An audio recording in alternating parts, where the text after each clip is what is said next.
The black water was warm against her skin as Marlena Vance broke the surface without a sound. 60 meters behind her, the outpost lights glowed orange against the jungle darkness. 12 armed guards, 3 watchtowers, 1 high-value target who had evaded capture for 7 years. The SEAL team was still 40 minutes out. Command had said wait for backup, but Command did not know what she knew. In 90 seconds, everyone in that outpost would be dead, and not a single shot would be fired. 72 hours earlier, Norfolk, Virginia. The fluorescent lights in Building 7 hummed with the same tired frequency they had hummed for the past 3 years. Chief Petty Officer Marlena Vance sat at her desk in the Communication Support Office, surrounded by equipment manifests and transfer requests that nobody would read until next quarter. She was 38 years old. Her uniform was pressed. Her hair was pulled back in a regulation bun. And every single person who walked past her desk looked through her like she was furniture. Before we continue, drop a comment and let us know where you're watching from. Maybe you know someone whose true abilities were never recognized. The office was nearly empty at 1700 hours. Most of the day's shift had already filed out, eager to escape the soul-crushing monotony of administrative naval life. Marlena preferred the quiet. Fewer people meant fewer questions.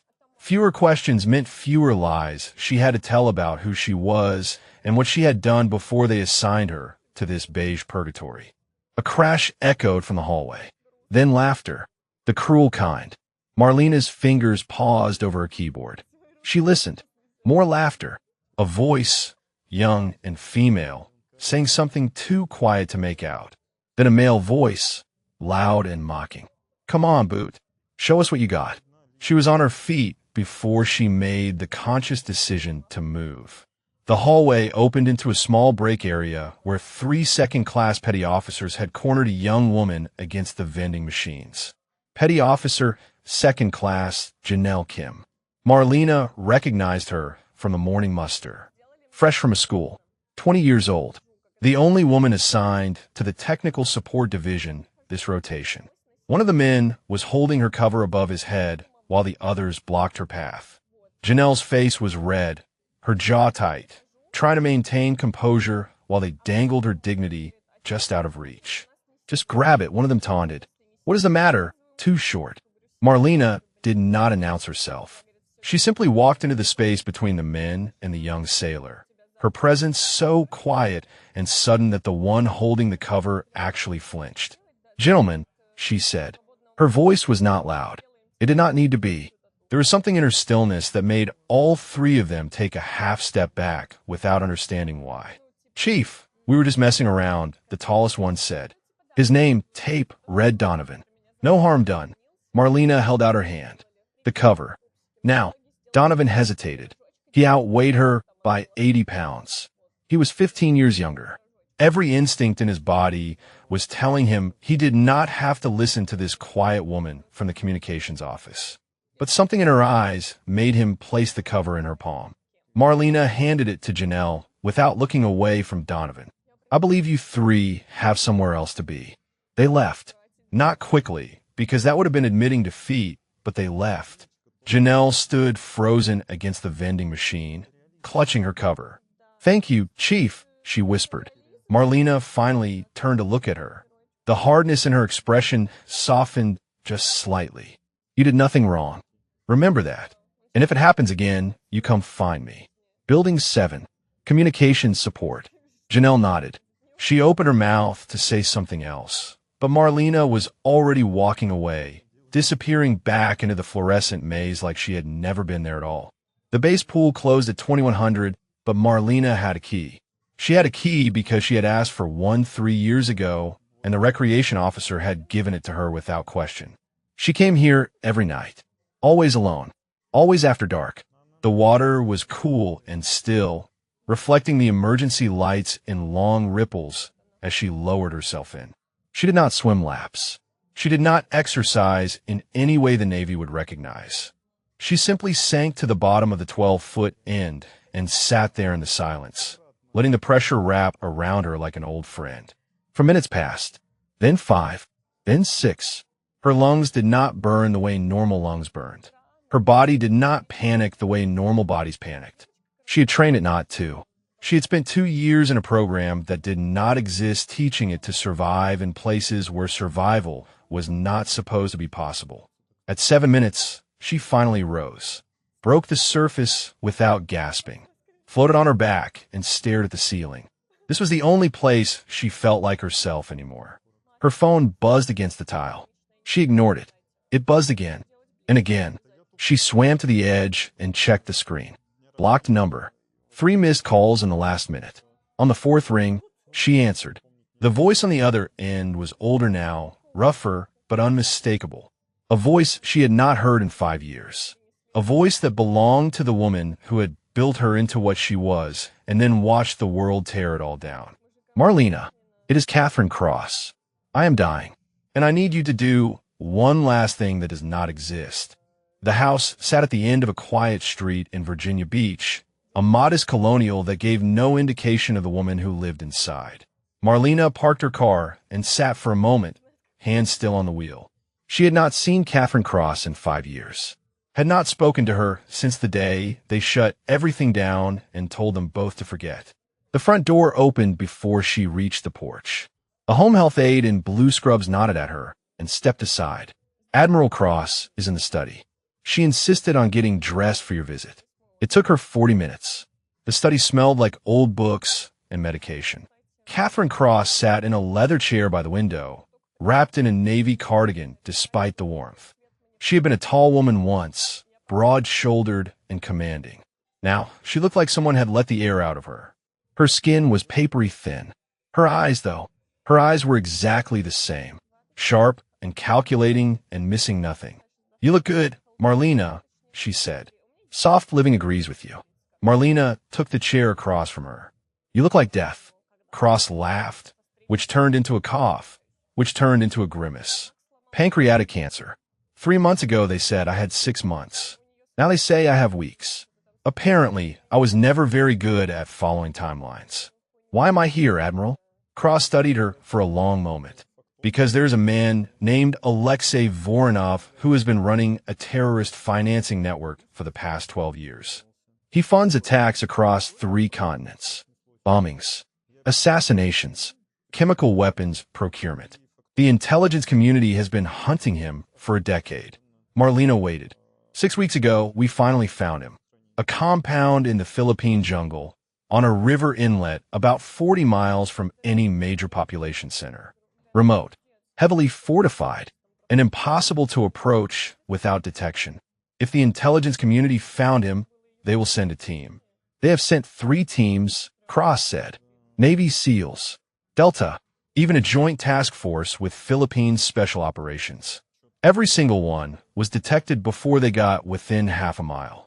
Voronov has early warning systems, informants in the local population, and an extraction protocol that can have him gone in under 10 minutes. The jungle is too dense for effective aerial assault. The river approach is mined. Every angle has been tried. Every angle except one. Cross smiled. It was not a pleasant smile. It was the smile of a woman who had spent her entire career finding ways to do impossible things. Underwater insertion. 1.2 miles through a river system with 0 visibility. Emerging inside the compound perimeter without detection. Eliminating the guards silently. Securing the target before he can run. That is a suicide mission. For most people. Cross leaned forward, and for a moment Marlena saw a ghost of the woman she had been. But you are not most people, Marlena. You are one of 4 people in the world who could make that approach. 3 of them are dead. You are the 4th. Marlena stood and walked to the window. Outside, a neighbor was watering his lawn, completely unaware of the conversation happening 30 feet away. I am a communications technician. I process equipment manifests. I have not been operational in 5 years. Because they made you stop. Because small-minded men decided that what we built was too controversial, too dangerous, too embarrassing to acknowledge. They buried the program, and they buried you with it. And now you want to dig me up. Cross was quiet for a moment. Then she reached into the folder beside her chair and pulled out a photograph. She held it out to Marlena without a word. Marlena took it. She already knew what she would see before she looked. A young man in marine dress blues. Dark hair, easy smile, the same stubborn jaw she saw in the mirror every morning. Corporal Daniel Vance, her younger brother. Voronov funded the Ankara bombing, Cross said quietly. The one that killed 14 Marines in 2019, including Daniel. Marlena's hand did not tremble. Her face did not change, but something behind her eyes went very still. I know you've spent 5 years trying to bury what you are, Cross continued. I know they told you to forget. I know you have convinced yourself that the desk and the paperwork and the invisibility are enough. But I also know that every single night you go to that pool and you sink to the bottom and you remember what it felt like to be extraordinary. Marlena said nothing. I am dying. I cannot change what they did to the program. I cannot give you back the years they stole. But I can give you this. One mission. The man who funded your brother's death. No oversight. No bureaucracy. No one telling you that you cannot exist. And if I say no, then I will die knowing I failed you twice. Cross's voice cracked slightly. Once when I could not protect the program. And once when I could not give you the ending you deserve. Marlena looked at the photograph in her hand for a long time. Daniel had been 24 when he died. He used to call her Ghost because she could move through a room without anyone noticing she had been there. He was the only person outside the program who knew what she really was. She had not told him everything, but he had known enough. How do I get there? Cross exhaled slowly. There's a joint task force staging in the Philippines. They need technical support staff. I still have friends who owe me favors. You will be attached as a communications specialist. And when I get there, you'll find a way. You always did. Marlena tucked the photograph into her pocket. She did not say goodbye. She did not thank Cross for the opportunity. She simply walked toward the door. Marlena. She stopped. The water remembers you, even if everyone else forgot. Marlena did not turn around. She walked out of the house, past the aide, past her car, all the way to the end of the street before she let herself feel anything at all. Then she pulled out her phone and requested emergency leave. The staging base outside Manila was a study in controlled chaos. Helicopters thundered overhead at irregular intervals. Teams of operators moved between temporary structures with a focused intensity of men who knew their mission could launch at any moment. Marlena stepped off the transport with her single duffel bag and felt the humid air wrap around her like a wet blanket. A young petty officer met her on the tarmac. Chief Vance, I am Petty Officer Reese. I am supposed to take you to the communications tent. Communications tent. Of course. She followed Reese through the compound, noting everything. Guard positions, patrol patterns, the location of the armory and the tactical operations center. Old habits she had never managed to kill, no matter how many years she spent behind a desk. The communications tent was exactly what she expected. Banks of equipment. 3 technicians who barely looked up when she entered. A corner desk with a chair that had seen better days. This was where they put people who did not matter. Lieutenant Commander Osei wants to see you when you get settled, Reese said. He is leading the task force. Marlena set her bag down. Take me to him now. Reese hesitated. He said when you get settled. I'm settled. The Tactical Operations Center was a larger tent filled with maps, monitors, and the quiet tension of a mission going badly. Lieutenant Commander Derek Osei stood at the central table, surrounded by men who looked like they had not slept in days. He was tall and broad, with the kind of physicality that came from years of operational work. His eyes found Marlena as soon as she entered, and his expression made it clear he was not impressed by what he saw. Chief Vance. Osei's voice was flat. You are the technical support specialist Admiral Cross sent us. I am. One of the other operators snorted. Osei shot him a look, then turned back to Marlena. With respect, Chief, I am not sure what the Admiral was thinking. We are running a Tier 1 operation here. We need operators, not desk personnel. Marlena said nothing. She simply walked to the central table and looked at the maps spread across its surface. The compound was marked in red. The river approach was highlighted in blue. 3 failed insertion points were marked with black X symbols. Your last approach came from the northwest, she said. You followed the main river channel and attempted insertion at this bend here. Osei frowned. How do you know that? Because it is the obvious approach. Deep water, natural cover, minimal exposure time. Any competent team would try it first. She traced her finger along the map. But the current at that bend shifts direction twice daily with the tidal influence. You went in during the eastern flow, which pushed you toward the sensor array on the south bank. The room had gone quiet. Osei stepped closer. The tidal data we have shows consistent western flow in that section. Your tidal data is 12 hours off. Marlena looked up at him. Whoever compiled your intelligence used the standard Philippine tide tables, but this river system has a unique hydraulic pattern due to the upstream dam releases. The actual flow reverses 6 hours earlier than the table suggests. Osei stared at her. One of his men was already pulling up data on a laptop. After a long moment, the man looked up. She is right. The dam release schedule shifts everything. We went in at exactly the wrong time. Silence filled the tent. Who are you? Osei said slowly. And do not tell me you are a communications technician. Marlena held his gaze. I am exactly what Admiral Cross sent you. Whether you choose to use me properly is your decision. She turned and walked out before he could respond. The evening brought cooler air and the relentless sound of insects. Marlena found a quiet spot near the water, a small inlet where the river met the base perimeter. She stood at the edge and let the darkness settle around her. Footsteps behind her. She did not turn. Reese stopped a few feet away. The guys are talking about what happened in the TOC. Nobody can figure out how you knew about the tidal patterns. Marlena watched the water. I read the intelligence reports on the flight over. The error was obvious.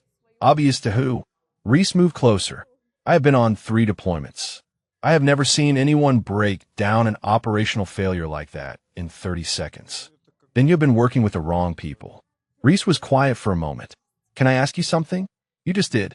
He almost smiled. Why are you really here? Admiral Cross does not send communications technicians to Tier 1 staging bases. And you do not move like someone who spent her life behind a desk. Marlena finally turned to look at him. He was young, maybe 26, with the earnest intensity of someone who still believed the world made sense. She remembered being that young. She remembered believing that skill and dedication were enough to build a career on. How long can you hold your breath? She asked. Reese blinked at the change of subject. I do not know. Maybe 90 seconds?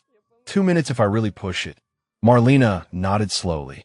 Then she turned and walked into the water. It rose to her ankles, her knees, her waist. Reese called after her, asking what she was doing, but she did not answer. She simply took one long breath and slipped beneath the surface. The water was warm and dark, filled with sediment that reduced visibility to inches. She sank to the bottom and let herself settle into the silence. 1 minute passed, then 2, then 3. Above her, she could hear the muffled sound of Reese's voice, increasingly panicked. For minutes, 5 minutes, her lungs burned, but distantly, like pain happening to someone else. 6 minutes. She heard splashing, Reese preparing to dive in after her. She surfaced without gasping, rose from the water like she had simply been waiting for the right moment.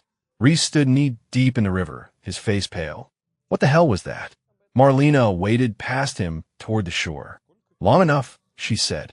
That is how long I can hold my breath. Words spread through the base like wildfire.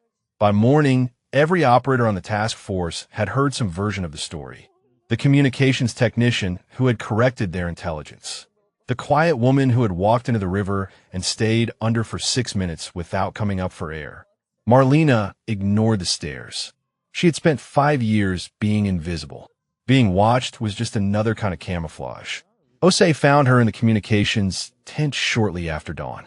He stood in the entrance for a moment, studying her like she was a puzzle he could not solve. Then he stepped inside and let the flap fall closed behind him. I made some calls last night, he said. Try to pull your service record. Marlena did not look up from her equipment manifest. And there is nothing there. Basic training. A school. 3 years of unremarkable postings. No deployments. No commendations. No disciplinary actions. You're the most boring sailor in the entire Navy. Some people live quiet lives. Osei pulled a chair over and sat down across from her. But that is not you, is it? I watched you walk into that TOC yesterday. You cataloged every exit, every weapon, every person in the room before you said a single word. That is not something they teach in communication school. Marlena finally met his eyes. What do you want, Commander? I want to know who I am really dealing with. Because Admiral Cross does not burn favors to send me a paper pusher, and paper pushers do not hold their breath for 6 minutes. Before Marlena could respond, her phone buzzed. She glanced at the screen and felt something cold settle in her stomach. A message from Master Chief Reyes back in Norfolk.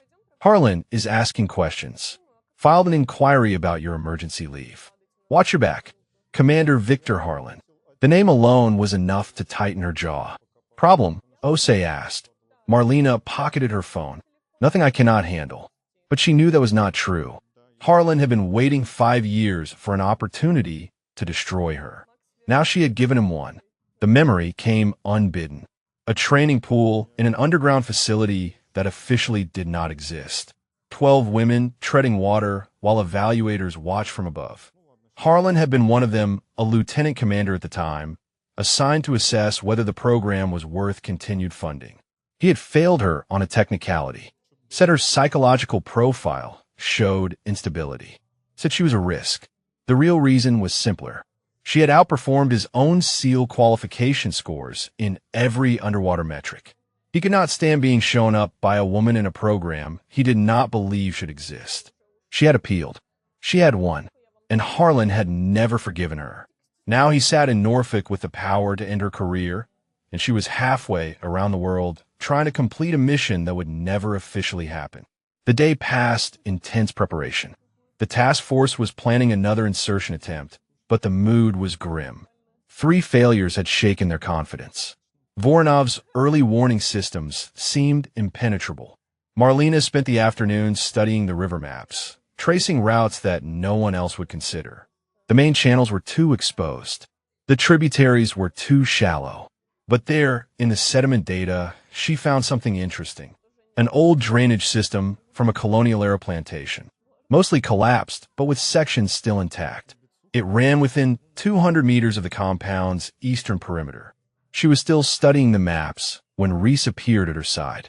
"You have not eaten anything today," he said. "I'm not hungry." He set a protein bar on the table beside her. "The guys are saying you are some kind of ghost. That the Navy has secret programs nobody knows about."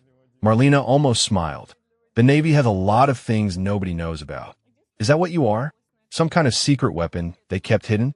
She thought about the question. About the 12 women who had started the program and the 3 who had finished.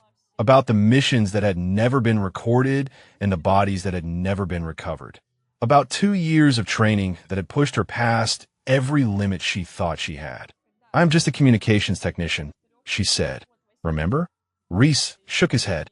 "You know what I think? I think you're exactly what we need to finish this mission. I just cannot figure out why they have you sitting in a tent instead of leading the insertion. Because some people do not believe women belong in combat roles.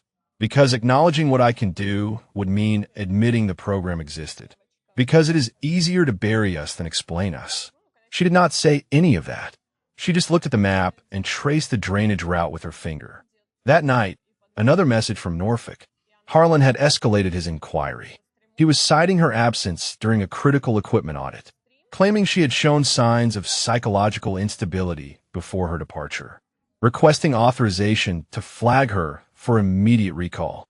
Marlena stood outside the communications tent and stared at the stars.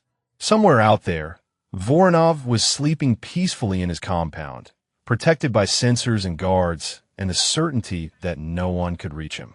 Somewhere back home, Harlan was building a case to destroy everything she had left. She had maybe 48 hours before the recall order came through. 48 hours to find a way into that compound and complete a mission that 3 teams of elite operators had failed to accomplish. She thought about Daniel, about his easy smile and the way he used to call her ghost, about the flag they had given her mother at his funeral. Then she walked back into the tent and started planning. The briefing room fell silent when Marlena walked in. Osei stood at the head of the table, surrounded by his team. Maps covered every surface. The failed insertion points glared up at them like accusations. Chief Vance, Osei said, I did not request your presence at this briefing. No, but you need me here anyway. She moved to the table before anyone could stop her, pulled the river map to the center, and pointed to a thin line that most of them had probably dismissed as irrelevant. Colonial drainage system, she said, built in 1920 by a Dutch plantation owner. Most of it collapsed decades ago, but satellite thermal imaging shows sections that are still intact. This section here runs within 200 meters of the compound's eastern perimeter. One of the operators leaned forward. That is a storm drain. It is maybe 3 feet wide. 2.8 feet at its narrowest point, Marlena confirmed. Too small for standard dive equipment. Too narrow for a two-man team, but possible for a single operator with minimal gear. Osei crossed his arms. Even if someone could navigate that system, they would emerge outside the sensor perimeter. The guards would detect them before they got within 50 meters of the compound. Not if they stayed in the water. Marlena traced her finger along the map. The drainage system empties into this retention pond on the compound's eastern edge. From there, it is another 300 meters through the main river channel to the dock area. All underwater. All inside the perimeter. You're talking about 1.5 miles of underwater navigation, another operator said, in zero visibility, with no communication and no backup. 1.2 miles. And yes, the room erupted. Voices overlapped, dismissing the plan as impossible, suicidal, the fantasy of someone who had never seen real combat. Marlena let them talk. She had heard it all before. Osei held up his hand, and the noise stopped. Even if this approach were theoretically possible, he said slowly, we do not have anyone who could execute it. Our combat divers are good, but this is beyond their capabilities. I could do it. The silence that followed was different, heavier. Osei stared at her. You're a communications technician. I'm also one of 3 surviving graduates of Project Phantom Tide. Marlena kept her voice flat, clinical. An experimental program developed to create underwater combat specialists capable of extended submersion operations. We trained for 2 years in conditions that would kill most divers. Solo infiltration through zero visibility waterways was our primary mission profile. Nobody spoke. The program was terminated in 2019 due to political concerns about women in direct combat roles. All records were classified, and all graduates were reassigned to non-operational positions. She paused. I have been processing equipment manifests in Norfolk for 5 years, but I still hold my breath for over 7 minutes. I still navigate by touch and current in complete darkness, and I am the only person on this base who can make that approach. Osei looked at his men, then back at Marlena. Why should I believe any of this? Because Admiral Cross sent me. Because your 3 failed insertions prove that conventional approaches will not work. And because Alexei Voronov funded the bombing that killed my brother. The last statement hung in the air. She had not meant to say it, had not meant to make this personal in front of strangers. But the words were out now, and she could not take them back. Osei studied her for a long moment. The skepticism in his eyes was warring with something else. Desperation, maybe, or the recognition that he was out of options. Before he could respond, Reese burst through the tent flap. Commander, message from Norfolk. They are recalling Chief Vance. Military police are being dispatched to escort her back to the States. Marlena felt the floor shift beneath her. On what grounds? Reese's face was grim. Psychological instability. Commander Harlan submitted an emergency evaluation request. He is claiming you are a danger to yourself and others. The team exchanged glances. Whatever credibility she had built in the last 5 minutes was evaporating. Osei's jaw tightened. When do the MPs arrive? For hours. Maybe less. For hours. Not enough time to plan a proper insertion. Not enough time to prove herself. Not enough time for anything except watching Harlan win from 6,000 miles away. She thought about Daniel. About Admiral Cross dying in her chair in Virginia Beach. About 12 women who had trained in secret to become something extraordinary, only to be erased because powerful men found them inconvenient. Something hardened inside her. Commander, she said, If I'm going to be court-martialed anyway, I might as well give them something worth court-martialing me for. Osei looked at her, really looked at her. Then he turned to Reese. Delay those MPs. Equipment malfunction, communication breakdown, I do not care what excuse you use. Buy us time. Sir, you heard me. He turned back to Marlena. You have 4 hours to prove you are not insane. Show me what you can do. The base pool was nothing like the river she would have to navigate. It was clean, chlorinated, well lit. But it was the only controlled environment available, and Osei needed to see what she could do. His team lined the edges of the pool, arms crossed, faces skeptical. They had seen combat divers before. They had trained with the best the Navy had to offer. None of them believed this quiet woman from communications was about to show them anything they had not seen. Marlena stood at the pool's edge in a standard wetsuit. No tanks, no mask, nothing but the suit and a dive knife strapped to her thigh. She rolled her shoulders once and controlled her breathing. For counts in, for counts hold, for counts out. The rhythm was as familiar as her own heartbeat. 7 minutes, Osei said. You claimed you can hold your breath for 7 minutes. 7 minutes, 40 seconds. Under optimal conditions. Show me. She dove. The water closed over her head, and the world went silent. She sank to the bottom of the 12-foot end and settled into a sitting position, legs crossed, hands resting on her knees. Above her, the surface rippled with distorted light. Shapes moved along the edges. The team watching, waiting for her to fail. 1 minute passed.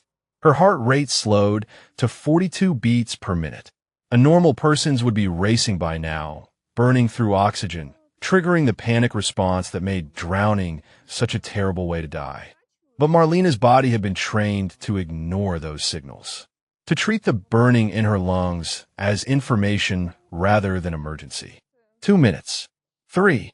She could see Osei checking his watch, could see the operators shifting their weight, exchanging glances. 3 minutes was impressive for an untrained civilian. For combat diver, it was merely competent. For minutes, now they were paying attention. For minutes without surfacing, without movement, without any sign of distress. One of the younger operators crouched at the pool's edge, peering down at her through the water. 5 minutes. The burning in her chest was a distant thing now, a sensation she acknowledged and dismissed. Her vision remained clear. Her mind remained calm. This was what 2 years of training had given her. Not just physical capability, but the mental architecture to survive when every instinct screamed for air. 6 minutes. Osei was no longer checking his watch. He was staring at her with an expression she had seen only once before on Admiral Cross's face the day Marlena had completed her final qualification dive. It was the look of someone watching the impossible become real. 6 minutes, 30 seconds. Her lungs were fire now, but fire she controlled. She had gone longer than this in training, had pushed past 8 minutes in the pressure tanks where the darkness was absolute and the cold seeped into her bones. This was nothing. This was a swimming pool in the Philippines with good lighting and warm water. 7 minutes.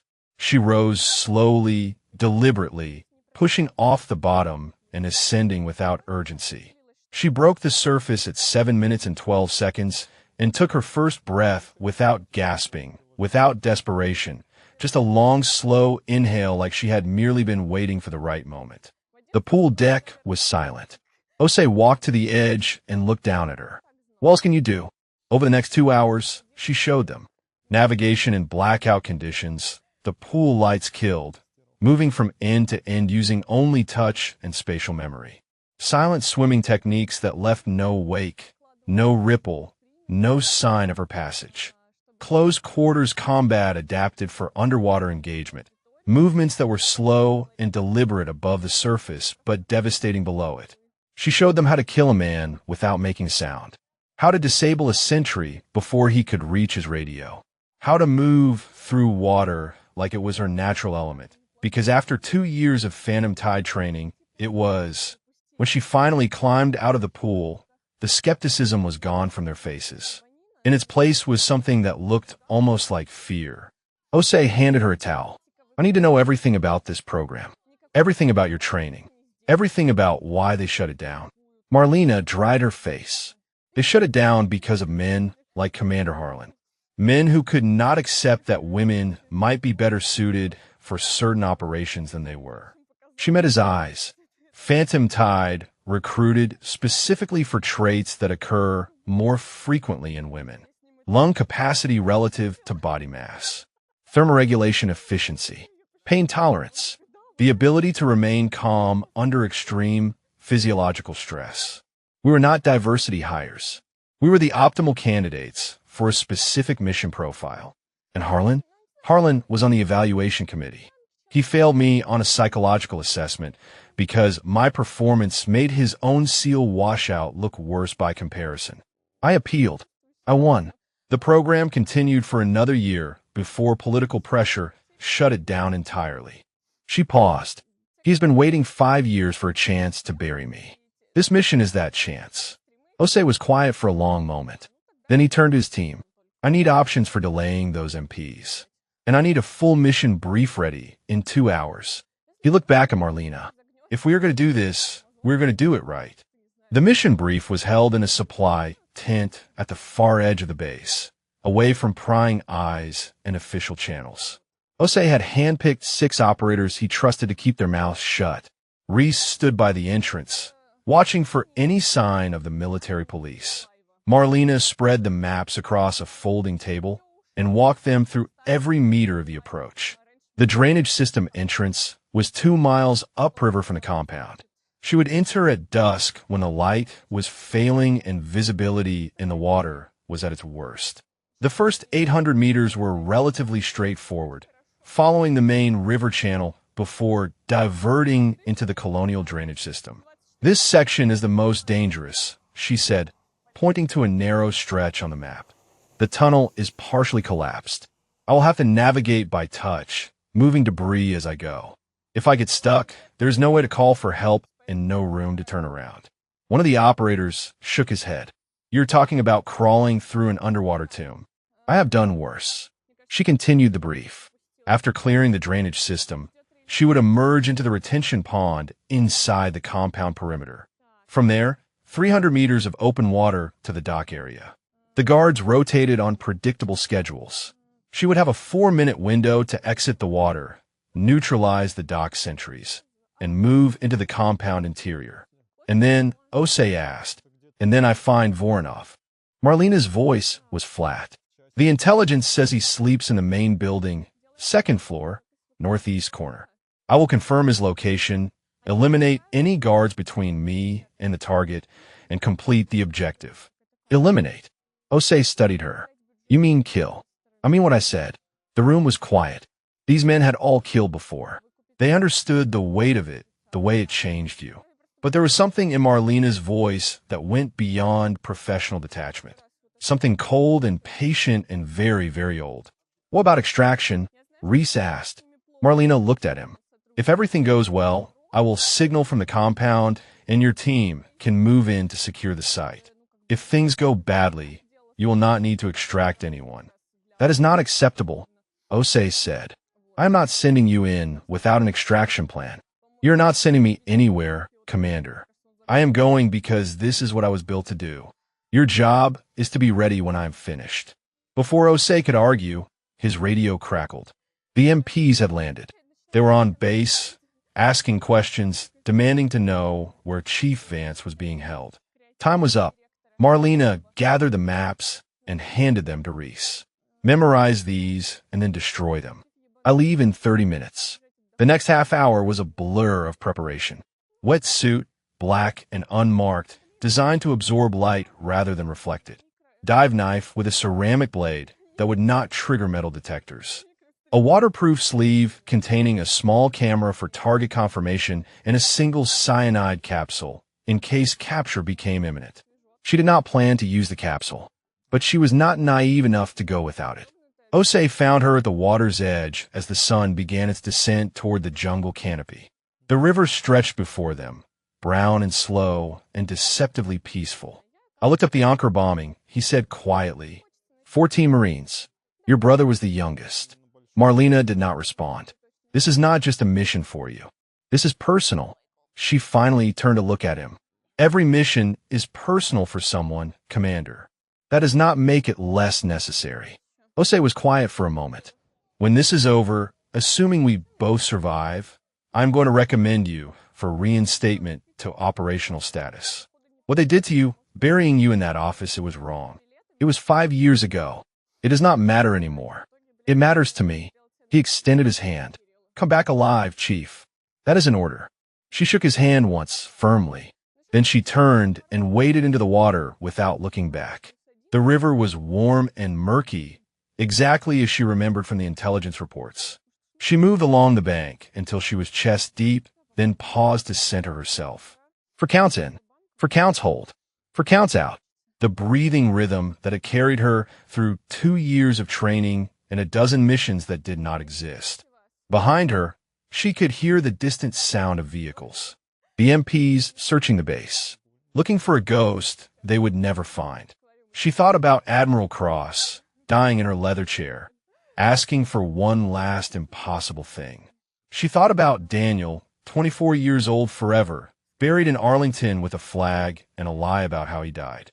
She thought about the 12 women who had trained beside her, only 2 of whom had lived long enough to be erased.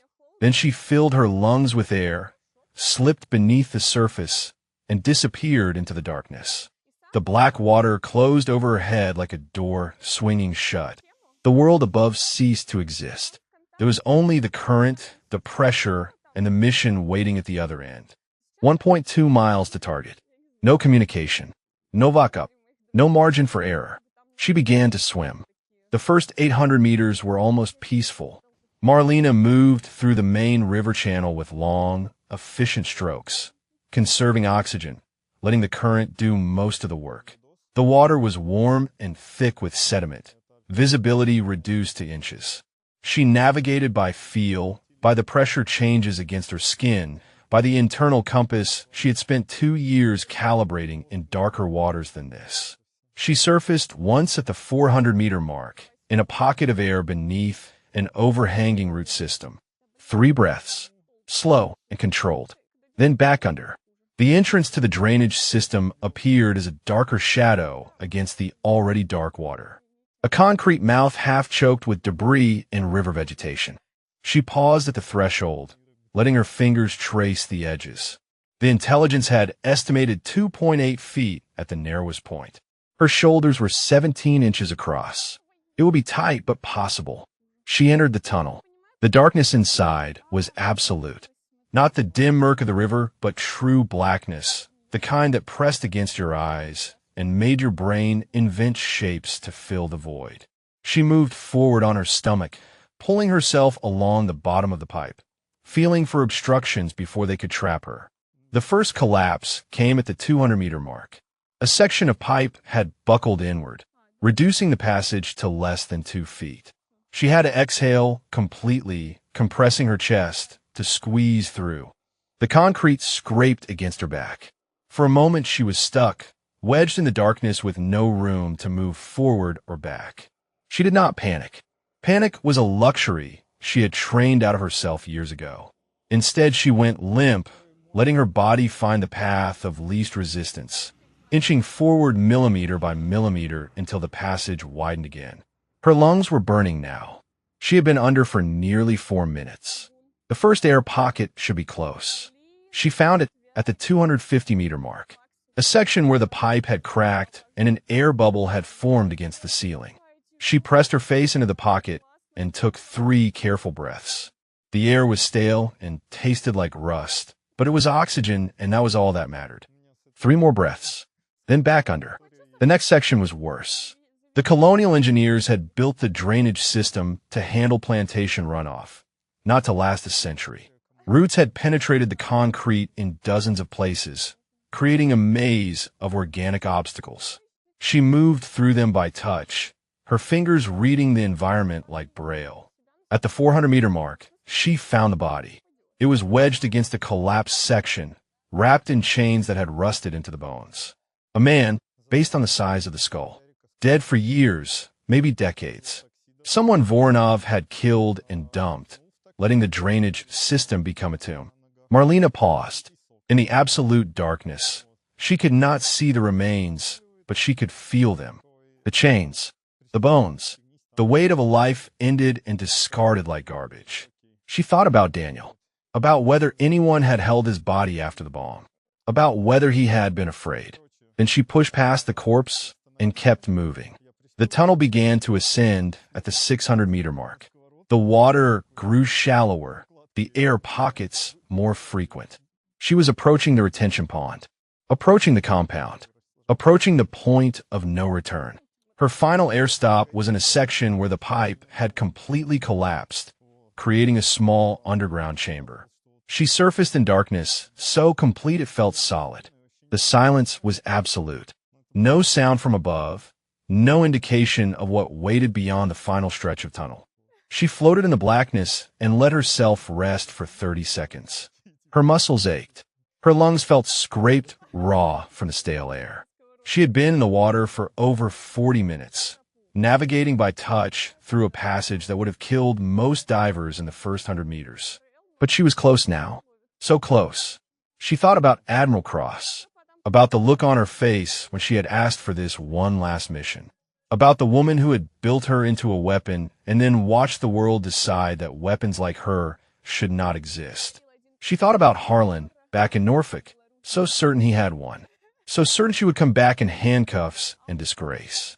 She thought about the 12 guards waiting above her, the 3 watchtowers, the man who slept peacefully in his compound, protected by sensors and soldiers and the absolute certainty that no one could reach him. He was wrong. Marlena filled her lungs one final time and slipped back beneath the surface. The last stretch of tunnel was ahead, then the retention pond, then the compound, then Voronov. The water was warmer here, heated by the sun-baked concrete of the compound above. She could feel the change in pressure as the tunnel opened into the wider space of the pond. She slowed her pace, moving with exaggerated care. Any sound now could alert the guards. Any ripple could end the mission before it began. She emerged into the retention pond like a shadow taking form. The water was dark, but not black, faint moonlight filtering down from somewhere above. She oriented herself against the concrete edge of the pond and looked up. The compound lights glowed orange against the jungle night. She could hear voices speaking in a language she did not recognize. Footsteps on wooden planks. The distant crackle of a radio. 12 guards. 3 watchtowers. 1 target. She had trained her entire adult life for this moment. Marlena sank back beneath the surface and began the final approach. The retention pond connected to the main river channel through a narrow inlet. Marlena moved through it like a current, letting the water carry her toward the dock area. Above the surface, the compound hummed with activity. Guards walking their routes. Radios crackling with routine check-ins. The mundane sounds of men who had no idea death was swimming beneath their feet. She reached the dock pilings and paused, pressing herself against the alga-slicked wood. Through the murky water, she could see the distorted glow of lights above. 2 guards on the dock itself, one standing at the edge, looking out at the river, the other leaning against a post, smoking. For minute window. That was what the intelligence had given her. For minutes between radio check-ins when the guards would not be missed. She waited, counting heartbeats, measuring the rhythm of the footsteps above. The smoking guard finished his cigarette and flicked it into the water. It hissed and died inches from her face. He turned and walked toward the far end of the dock, his footsteps fading. Now, Marlena surfaced behind the remaining guard without a ripple. The water slid off her wetsuit in silence. She was on the dock and moving before he registered the shift in the air behind him. Her hand closed over his mouth. Her knife found the gap between his 3rd and 4th ribs. He stiffened, tried to struggle, but her other arm was already locked around his throat, cutting off the blood to his brain. 8 seconds, and he went limp. She lowered him to the dock and rolled his body into the water, where it sank without a sound. 1 down, 11 to go. The smoking guard was 30 meters away, still facing the jungle. She moved along the dock in a low crouch, her wet feet silent against the weathered wood. He never heard her coming. never felt anything except the sudden pressure of her arm across his windpipe and the cold bite of ceramic against his spine. 2 down. She pulled his body behind a stack of supply crates and checked her watch. 2 minutes left in the window. The watchtowers were the real threat. 3 elevated positions with clear sight lines across the entire compound. Taking them would require speed and precision and a significant amount of luck. She chose the nearest tower first. The guard inside was focused on the jungle perimeter, scanning for threats that would never come from that direction. Marlena climbed the ladder without sound, each movement deliberate, each handhold tested before she committed her weight. She was over the railing before he turned. His eyes went wide. His mouth opened to shout. Neither happened. She drove her palm into his throat, crushing his larynx, then followed with the knife before he could recover. He died staring at her with an expression of absolute disbelief. 3 down, 9 remaining. From the elevated position, she could see the entire compound. The main building where Voronov slept. The barracks where off-duty guards rested. The second and third watchtowers, each manned by a single sentry. She pulled the dead guard's rifle from his hands and checked the scope. The second tower was 80 meters away.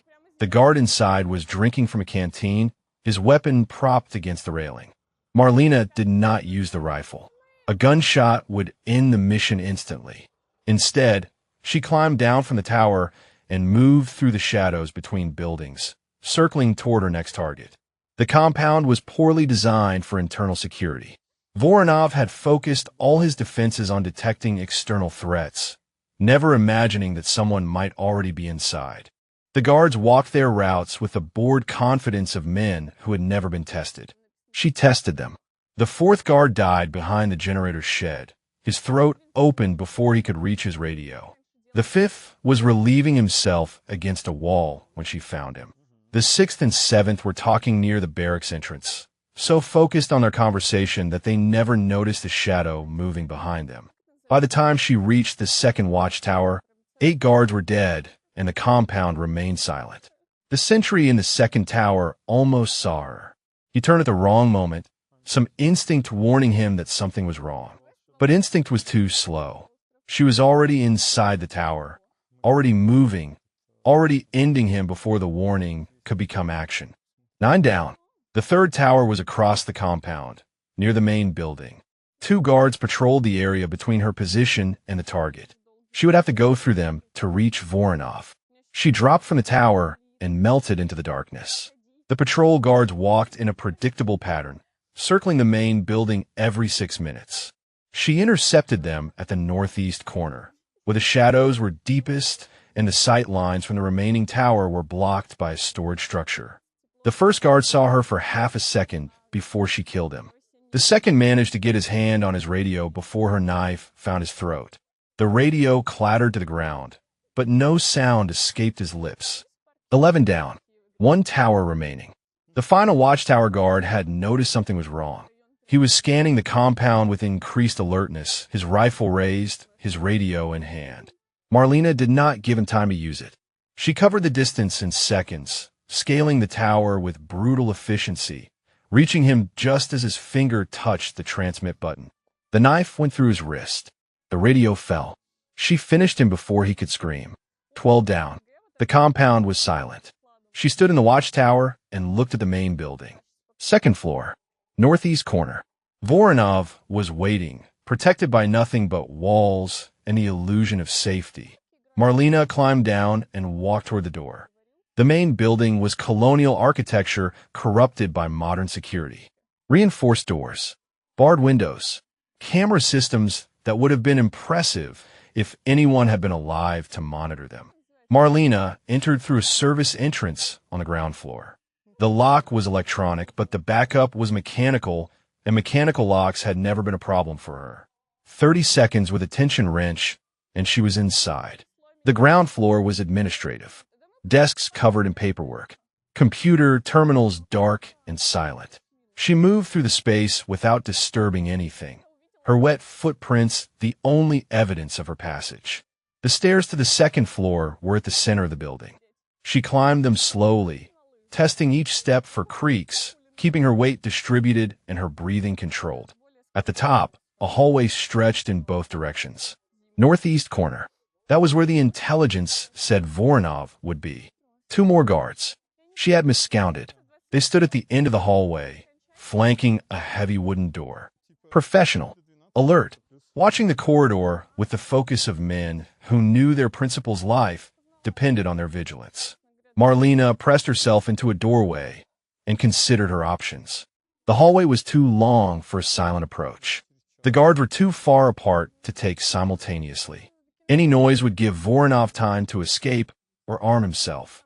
She reached into her waterproof sleeve and removed the small camera. If she could not reach the target silently, she would have to be fast. She stepped into the hallway. The guards saw her immediately. The first one raised his weapon. The second reached for his radio. Neither completed their action. Marlena covered the distance in 3 seconds. The knife left her hand at the 2-second mark, burying itself in the radio guard's throat. She hit the other guard before he could fire, driving her shoulder into his chest and slamming him against the wall. Her palm found his chin and snapped his head back. He crumpled. 14 down. She retrieved her knife, wiped it clean, and turned to the door. It was unlocked. The room beyond was surprisingly modest. A bed, a desk, a window overlooking the jungle. And, sitting in a chair by that window, a man who looked nothing like a monster.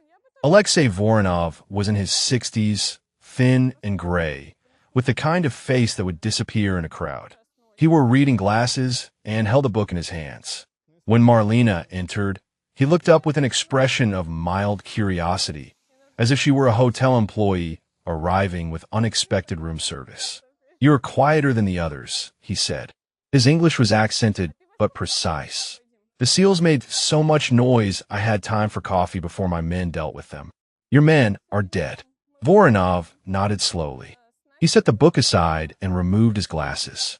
"I assumed as much when the radio check stopped. You came through the water. It was not a question." Marlena moved further into the room, keeping the knife visible.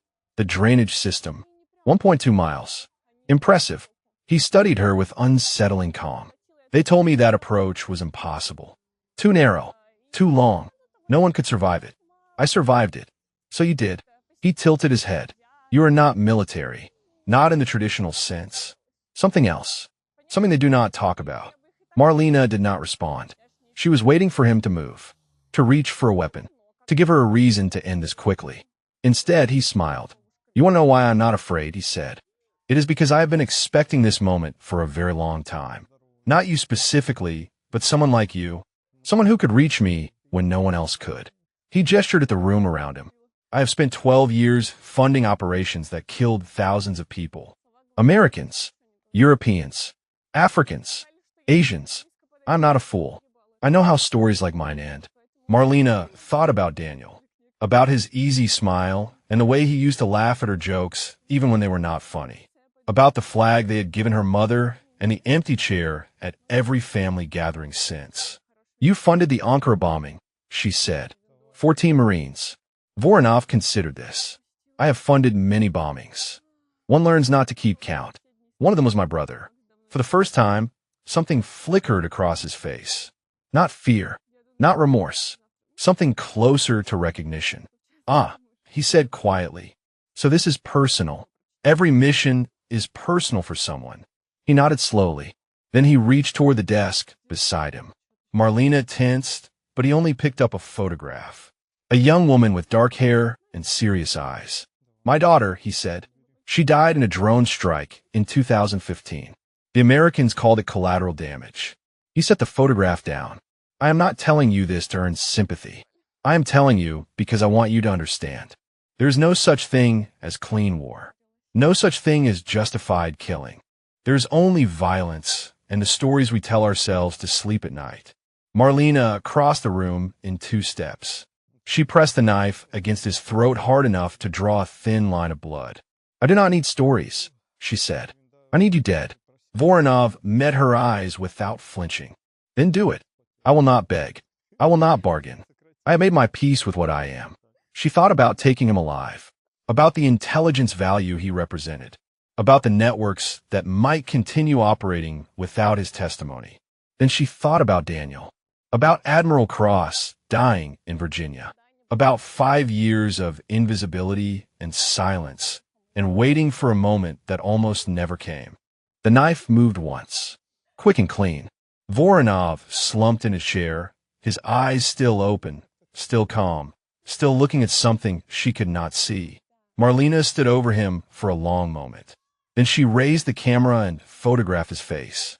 Mission complete. The SEAL team arrived 40 minutes later.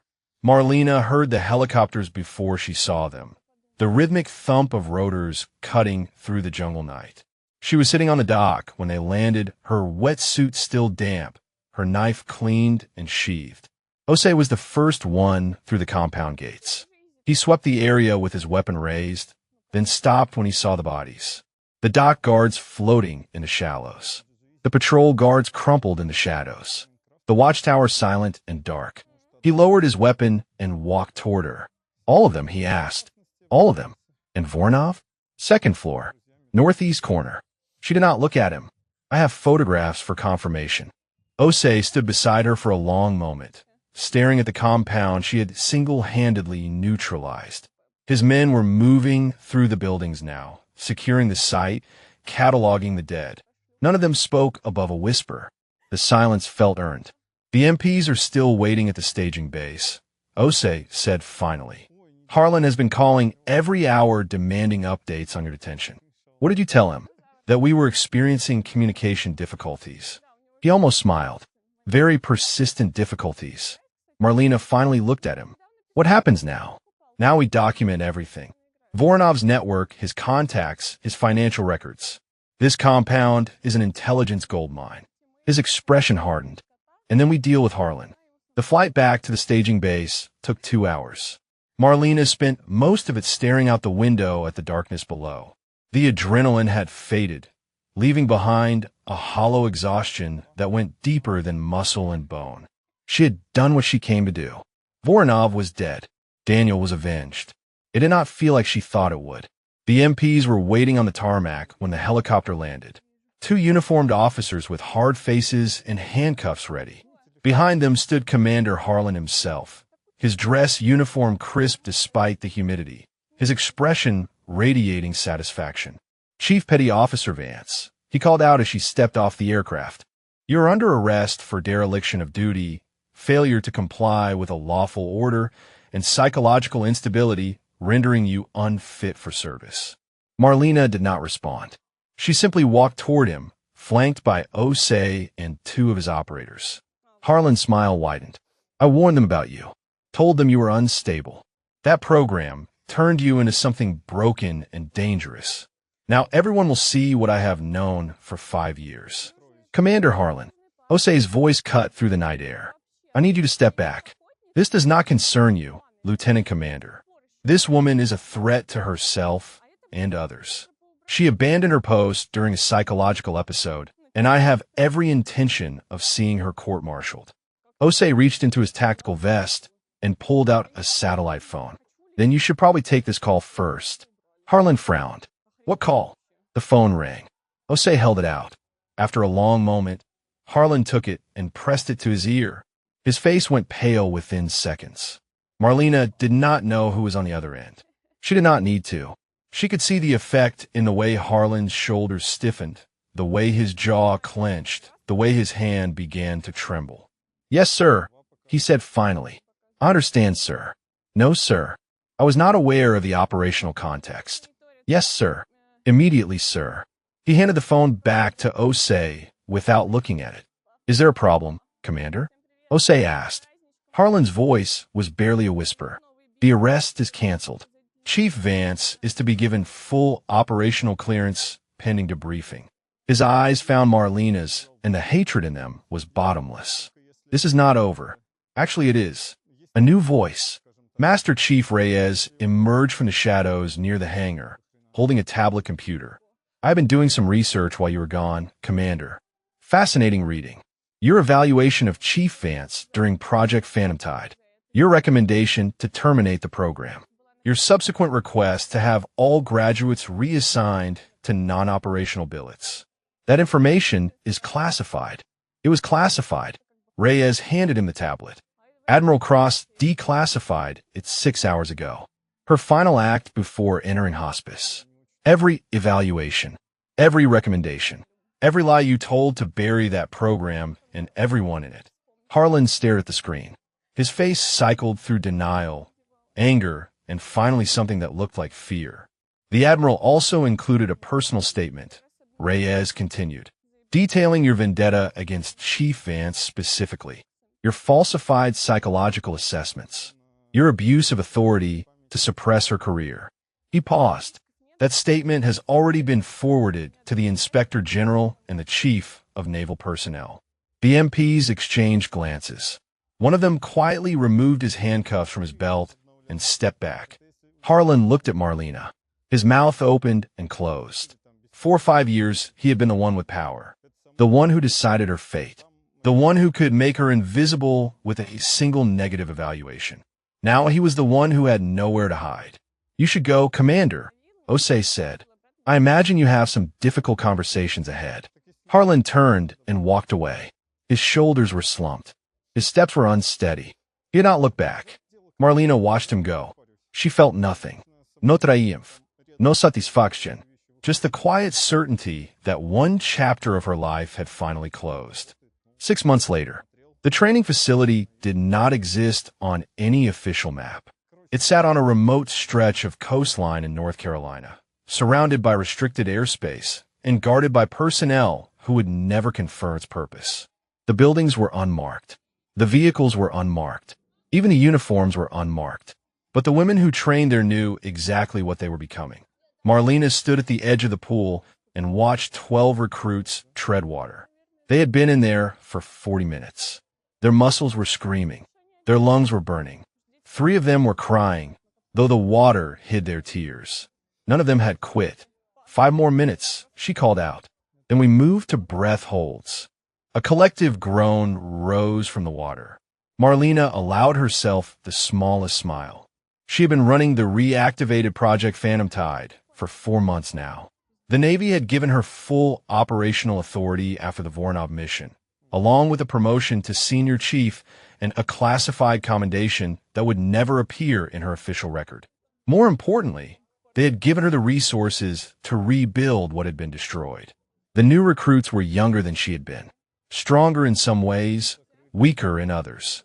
They came from diverse backgrounds, diverse branches, united only by the specific physiological and psychological traits that made them candidates for this work. Some would wash out. Most would wash out. But the ones who remained would become something extraordinary, just as she had. Time, she called. Breath hold sequence. 2-minute baseline. Begin on my mark. 12 heads disappeared beneath the surface. Marlena walked the edge of the pool, watching for signs of distress. Most of them would make it to 2 minutes. A few would push past 3. 1 or 2 might reach 4 on their first attempt. It had taken her 6 months to reach 4 minutes. Another year to reach 6. By the end of training, she had touched 8 minutes in control conditions. The body could be taught to do remarkable things when the mind learned to stop fighting it. One of the recruits surfaced at the 90-second mark, gasping. A young woman named Okonkwo transferred from Navy EOD. She had the physical capability, but struggled with the psychological component. The silence underwater terrified her in ways she could not articulate. Marlena crouched at the pool's edge. What happened? I could not stop thinking. Okonkwo's voice was ragged. About the darkness. About being trapped.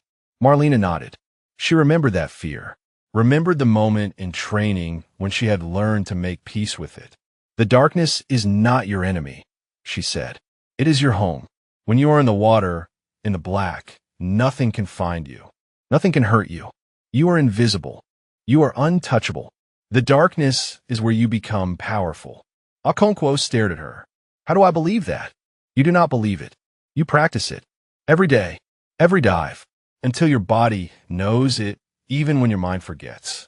Marlena stood. 3-minute holds tomorrow. I expect you in the water. She walked away before Okonkwo could respond. The administrative building sat at the north end of the facility. Marlena's office was on the second floor, a small room with a window overlooking the ocean. She spent most of her time at the pool or in the field, but there were always reports to file, assessments to complete, bureaucratic necessities that came with running a program the Navy pretended did not exist. A photograph sat on her desk. Admiral Catherine Cross in her dress whites, taken 20 years ago when she had first conceived of Phantom Tide. She had died 3 weeks after Marlena returned from the Philippines. Peacefully, according to the hospice nurses, with a smile on her face. Marlena liked to think she knew why. A knock at the door. Reese entered without waiting for permission. He had transferred to the facility 2 months ago, serving as her second in command. The earnest young operator she had met in the Philippines had grown into something steadier, something more certain. Mail call, he said. Dropped a small package on her desk. Postmarked from Arlington. Marlena opened it carefully. Inside was a folded flag, old and worn, with a handwritten note tucked beneath it. She recognized her mother's handwriting immediately. Danny would have wanted you to have this. I know you cannot tell me what you did or why you had to do it, but know it was for him. A mother knows. I am proud of you. I have always been proud of you. Come home when you can. There is an empty chair at the table that has waited long enough. Marlena read the note twice. Then she folded it carefully and placed it in her desk drawer beside the photograph of Daniel in his dress blues. You okay? Reese asked. She looked out the window at the ocean. The sun was setting, painting the water in shades of orange and gold. Somewhere out there, beneath the waves, 12 women were learning to become ghosts. I am getting there, she said. That night, after the recruits had been dismissed and the facility had gone quiet, Marlena walked down to the beach alone. The water was cold here, nothing like the warm rivers of the Philippines, but she did not mind. Cold was just information, something to acknowledge and move past. She waded in until the waves reached her chest. Then she took a breath and slipped beneath the surface. The darkness wrapped around her like an old friend. The pressure settled against her skin. The silence filled her ears, drowning out every voice except her own. She stayed under for 7 minutes and 43 seconds. Her best time yet. When she surfaced, the stars were out. The facility lights glowed in the distance. And somewhere in the water around her, the ghosts of the women who had come before seemed to whisper their approval. Marlena floated on her back and let the current carry her. The war would never end. There would always be another Voronov, another mission, another sacrifice demanded by a world that would never know her name. But for now, in this moment, she was exactly where she belonged. The water remembered her. It always had. If the story moved you, drop a comment about what resonated most.